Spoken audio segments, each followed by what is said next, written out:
Good morning. How's everyone doing this morning? Everyone gets extra Jesus points today for being at church despite missing an hour of sleep. Good job. And if someone forgot to set their clock back and is just walking in now, congratulations, you got here in time for the message. Good job.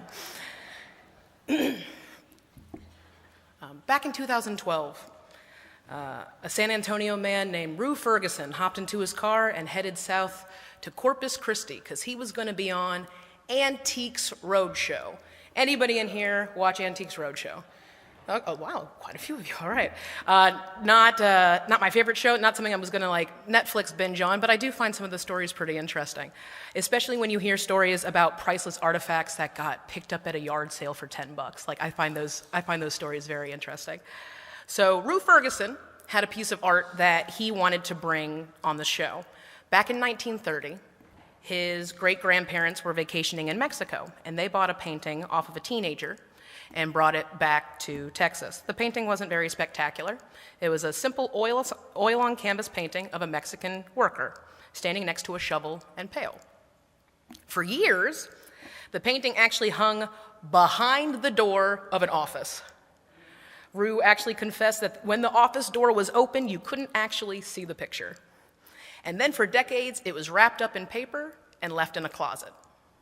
Even after it was taken out in the 90s and restoration was brought to it, it was then wrapped up and left in a safe, out of view. You can assume where I'm going with this story, right?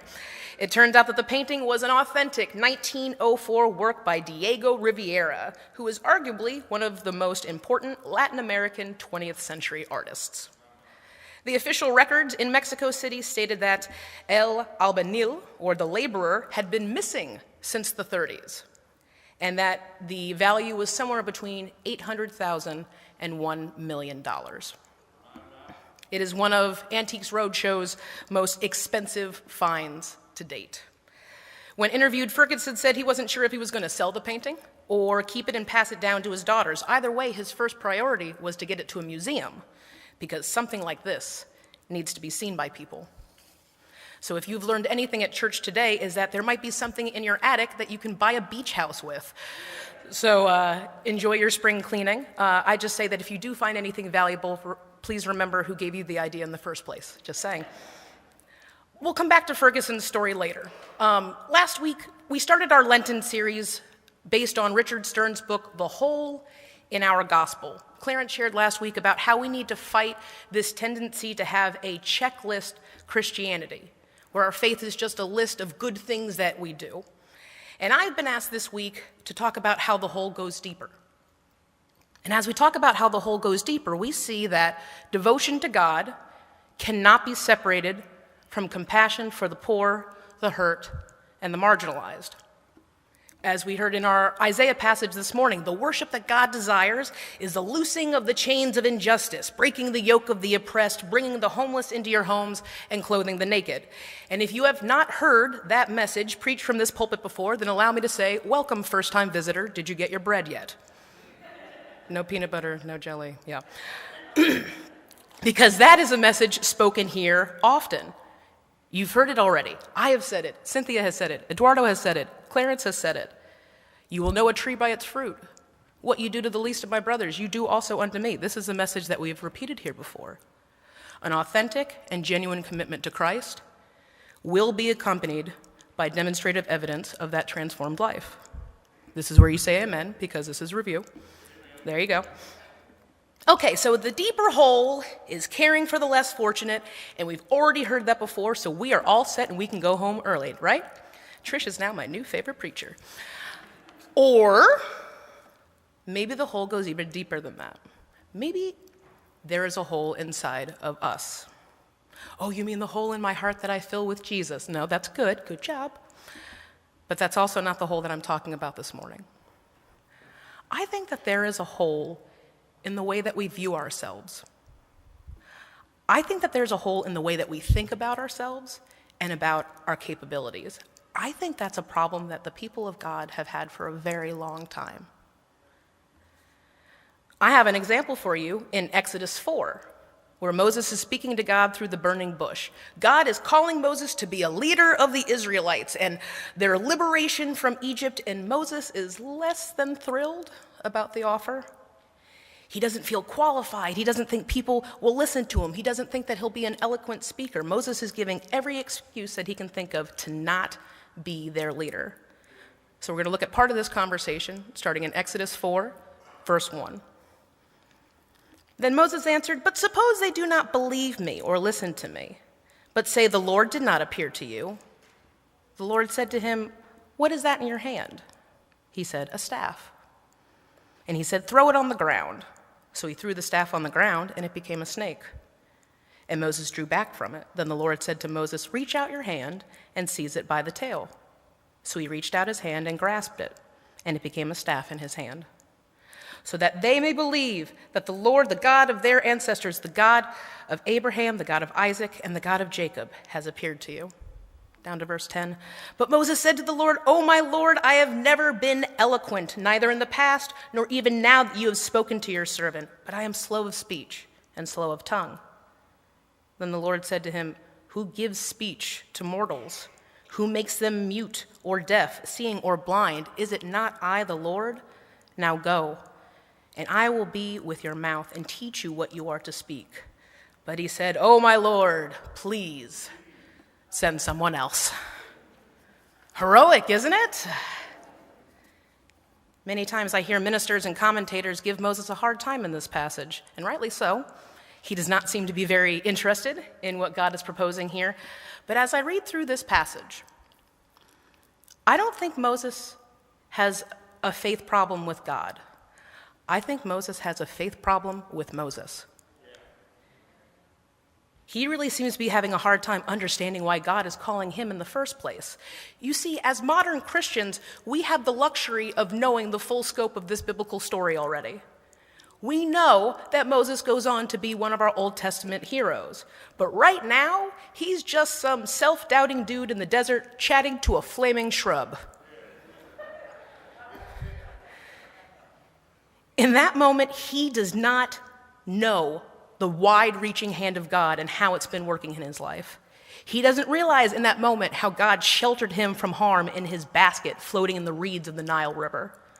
He doesn't realize that God had orchestrated it so that Moses and Pharaoh were raised together, so that Moses could have audience with Pharaoh in the first place.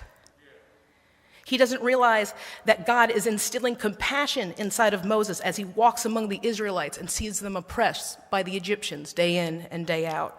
So much of Moses' life had been working up to this very moment, and he had no idea how valuable he was. Good thing we don't do that, right? I think when we hear the call of God, our response is, please send somebody else, because we do not see the full picture of how God is moving in our situation and how God is moving in us. I have this image in my head of God as this masterful artist, taking the time to stretch canvas across a frame, and he takes the time to mix the colors together just right and paint the amazing details of you.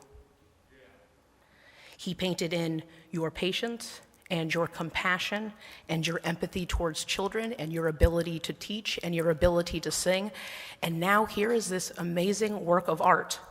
Where do you want to hang it? Do you want to hang your work somewhere proudly, or maybe hide it behind the door of an office? Maybe store it in a closet for a few decades, stash it in a safe. God put that time and work into you because he wants you to be on display.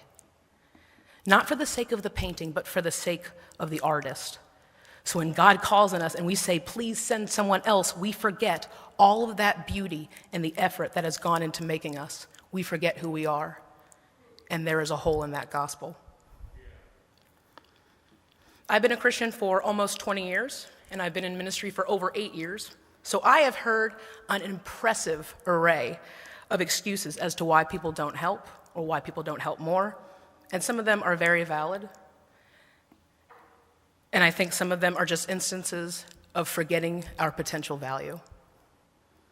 One of the most polite ways that I see people sidestep God is by saying, oh, not right now, not yet, Not this time. I'm totally going to. Just not yet. I'm not ready. Not ready for what? There is not some mystical biblical nirvana that you are going to stumble upon one day. You are not going to be sitting in the middle of one of Clarence's sermons and go, I now have the Bible memorized. There we go. Let's take a survey, ministers included. Does anybody in here feel like they know the Bible enough? A couple of children, and anybody in here feel ready? I'm not seeing a lot of hands, except some bold children. Excuse me. When I hear people say, I don't feel ready, my thought is whoever does. Does anybody truly feel ready? Or maybe obedience requires a certain amount of faith that God is going to give you the words to say at the right time. Who made man's mouth? Was it not I? As Rue Ferguson says, there's something valuable about us, and something like that needs to be seen by people. When God looked at a complaining, self-doubting Moses, he said, well, what's that in your hand? And Moses replied, a staff. I think that's a question that each of us are being asked this morning.